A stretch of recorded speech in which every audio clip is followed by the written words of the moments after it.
foreign people keep When did you buy the house? I don't know how house? these bitches get my number. In 1960. Where she what? Buy the house. But she don't be in back. Anyway, no, 50 or 60. It was 67, Yeah. 67, 68. Oh, yeah. For someone, it's just. Oh, you was. Moving on Well, up. for Moving which on granny up. you want to talk to? Granny in the That's kitchen? what I'm or granny saying. in the Right, you know? yeah. Can we get the real granny? I mean, jeez. For someone that ain't trying to be in Granny that's it. washing dishes or granny that's smoking a cigarette? Who's living in the house with at first? Who's all born? Everybody except for little Charlie. 67? 7. It's 6 of them. Cause Chris was about a year old. How much you pay for the house? And Judge be the judge. 10,900. Besides you and your 6 kids, who else came into the house? Nobody when we first moved in, but Down the line. a few years later, everybody moved in. I mean, not at one time. One of the main things that I think when I think about 880, I think about all the traffic, all the people who have come through, who have lived there, who have been invited there, uninvited there. Yeah. Everybody who just been there. All of our friends when I was a kid, all of my children's friends, my mom's friends, family. I mean, 880 was just always home. It just was. But it was real busy. And when I remember, the most thing that I remember about it is busy. I want to say, I miss it. You think you can list all the people that's lived there? Oh my God, no. Try. No, because there would be times when if my mom knew somebody and they didn't have anywhere to stay, they could come stay at our house and Yeah. sleep on the couch. So, starting with who has lived there. Of course, me, my mom, my 4 sisters, 2 brothers, 3 of my uncles, Uncle Judge, Uncle Charlie, and Uncle Sandy have lived there. Shanae, Monique, of course, Tremaine, Thomas, Yab, Fred, and his girlfriend for a little while. Oh my gosh. Various boyfriends of my mom, but they usually didn't stay for long. She really isn't into that whole bunch. So when I first moved there, it was Auntie Crystal, her 4 kids, Tremaine, Yab, Sierra, Thomas, me and Monique, and Granny. We all lived there in a 4-bedroom house where we did not fit. They soon left. Tremaine didn't leave. Tremaine still lived there. At one point, his kids, 4 kids, Tanaya, Tanaja, Tania, Tremaine, and Latoni, his girlfriend, were all living in the house. Another time, it was, Tremaine always lived there most of the time. When Tony put him out or whatever, he always was there. One time I was living with Cousin King. He smelled bad. But it was still Cousin King, me, Monique, Granny. Thomas lived there. One time it was Sierra, and then she had a boyfriend, so they was always upstairs. And mostly it was Auntie Crystal's kids. They always came in and out of that house. But that's really about it. And Thomas and all his dogs. Thomas never lived there with all his kids. We had a lot of girlfriends. When we had relationships and if we didn't have anywhere to live, no, my mom really didn't have a lot of problems with us maybe having our significant others there. You could always move back there. I've moved back there with my children before. And I know a couple of my other siblings have moved back with their children and stayed there. So, but a lot of the people who stayed there, they came through. They were people who needed some place to stay. Yeah. And she always opened the door. So it was a lot of people. Yeah. Okay. Anybody that needs a place to stay, they could always go there. And then when Tremaine lived there, Tremaine had friends. So his friends kind of lived there. So one friend lived there every other weekend. Dante lived there for a while at one point. Just always in and out of the house. And they always were on the couch. Like we had a whole attic that nobody slept in. So I was at work. You don't want to play with it anymore? And of course, my work is the dispatch center for the city of Akron. You don't want it anymore? And I was taking 911 calls. And although I didn't take the call that night, well, a friend of mine who sits right next to me took the call. And when the address comes up, because when you take calls, the address comes up on the screen. When the address came up for her, it says Jackie's mom's house. Yeah. So she immediately knew who it was, and she immediately let me know. And basically, Kevin Spalding, who is my brother-in-law and lives right across the street, was calling, and he said, telling them that the house was on fire, the front porch was on fire, and he was sure that the neighbors were still inside. Night of the fire started off like any other night. I had a late volleyball game, so I was away for a while, and I got home around 10, 11 o'clock at night. So I just went to bed. The house was quiet. Actually, it was just me and Granny in there, because Tremaine and his kids had just moved out. So it was just me and Granny, and you know, it was a quiet night. We just went to bed. Then all of a sudden, I just hear all this noise outside. I just hear a whole bunch of noise. I don't know what's going on. I just hear a whole bunch of noise. So I run to the window, and I immediately see like the whole tree is on fire. Part of the house is on fire, and I just started screaming. And like all my neighbors look up and they see me, and they're sitting there trying to get my attention. Like, are you okay? Asking me questions and like that. And I'm just screaming, help! Like I don't know what to do. I don't know if I should jump. I don't know what I should do. So then after that, I didn't ever think to call 911. So I took my cover, like my favorite blanket, and I threw it out the window, and I'm like, I'm about to jump, catch me. They're like, no, don't jump, the fire department's on the way, we already called 911, don't jump. I said, no, I'm jumping, catch me. I threw my phone out the window, still didn't call 911, threw it out the window. And I'm like, I'm going to jump. I'm sitting here contemplating whether I'm jumping or not, because I have bad knees. So I'm like, I'm about to jump, forget it, I gotta save my life. Then I remember my granny was downstairs, so I run down the stairs, and I touched the door first, because I wasn't going if it was on fire.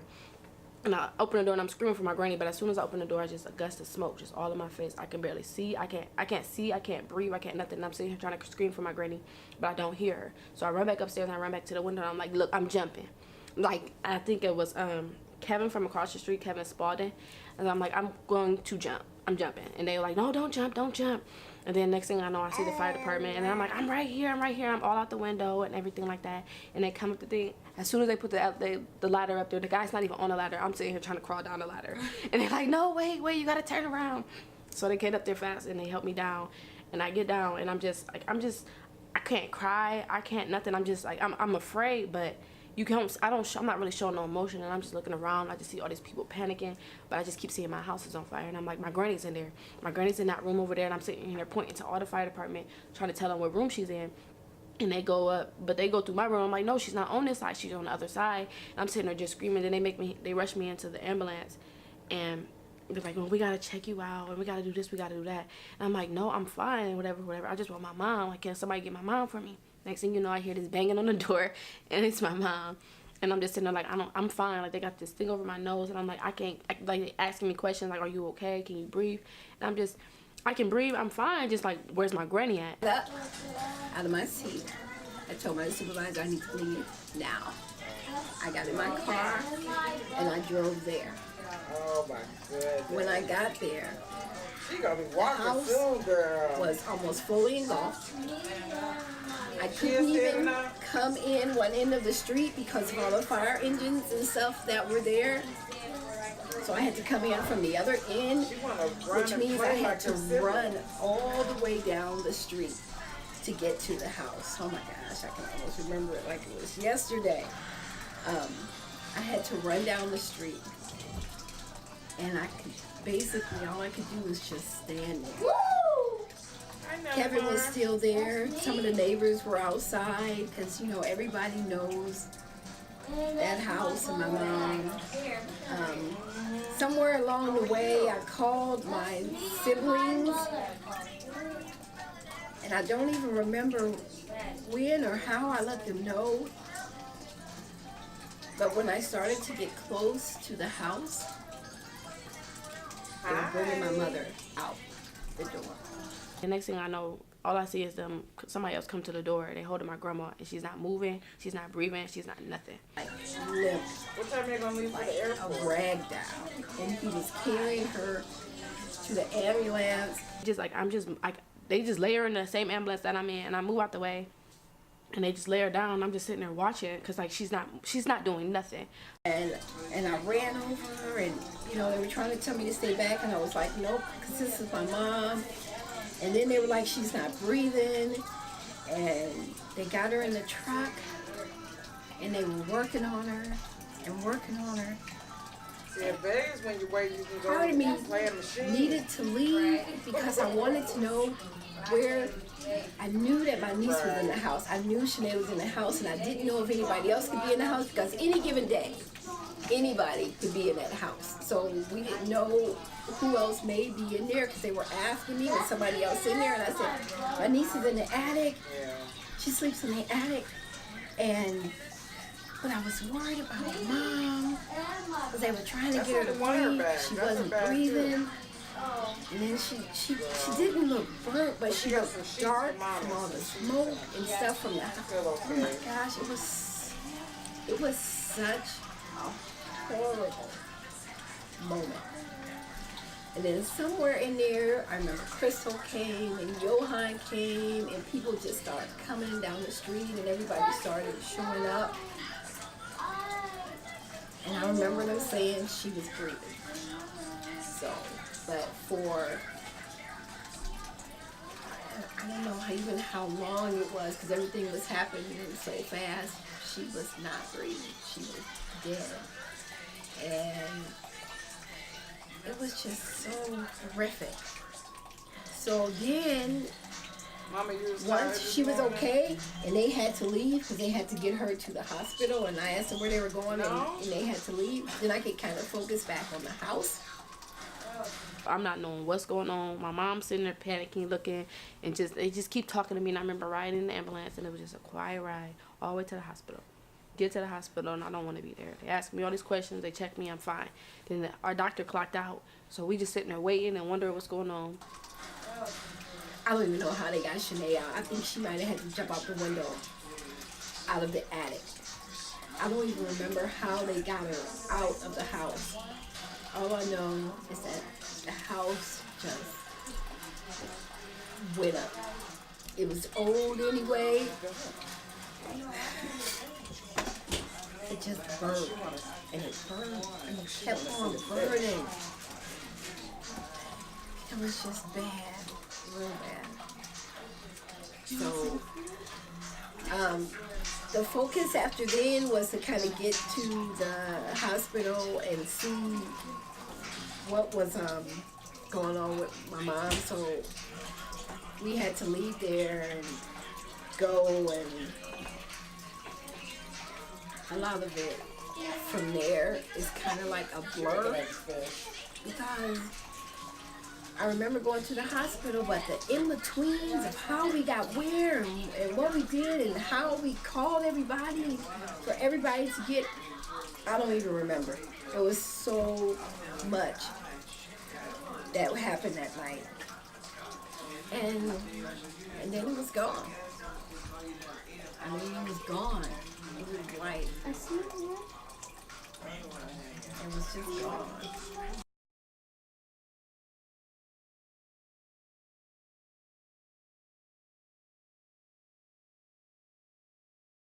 The next day, though, we went back to the house. It was a whole new home. It was, the whole front end was burned, and we couldn't go in.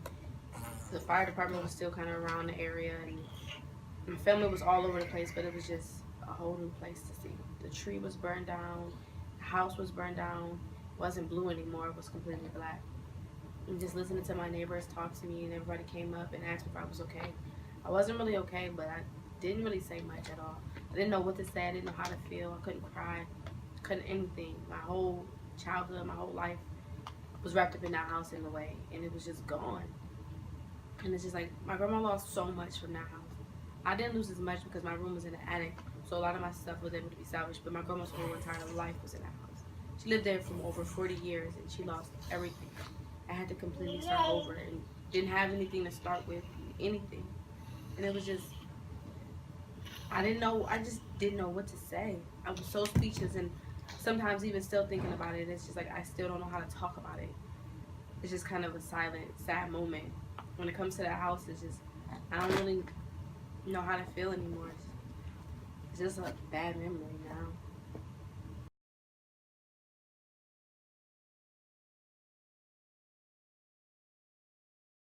The police never found out what happened or who did it, but they could tell that the fire was set. Somebody threw something on the porch, which set up the fire, like a cherry bomb type of a thing, which set the house on fire. And that was easy to detect because there was no way, no way in hell that the porch would just set on fire. It wasn't any electrical things, wasn't anything on there. Somebody threw something through the window, and that's how the fire was started. I mean, as a family, we kind of know who did it because of what was going on at the time, but the police never detected anybody. Nobody ever got charged, anything of that nature, no. I can't forget my granny's house cause it was filled with love. We was told to keep them out, but it was filled with drugs. A couple raids went down cause we was known by the law as some money getting niggas that was handling raw. If you say you from my hood, you done been to that house. Either slept, shit, or piss, or had food in your mouth. What's understood ain't to be said. Whoever did it is dead. If I ever find out, you catching all of his leg. It's just hard to believe that it's still gone and it's still not there. And, you know, the reminders for me now, of course, is my mom, still breathing, who still and always will be 880 to me. She just always will. The tattoo that, you want to see it? Yeah. You need to see it? A tattoo upside down, my 880 on my hand. An empty lot. Just, I guess, what's in here. Because you know what's weird? For all them years that we lived there and stayed there, nobody hardly took pictures of the house. Which is like, so a lot of that memory we don't have. We never took a lot of pictures of the house. So, you know, it's just the everything is inside now. It's good memories, it's bad memories. It's just a thought. Shit, it must be Christmas. Shit, it must be Christmas. Shit, it must be Christmas.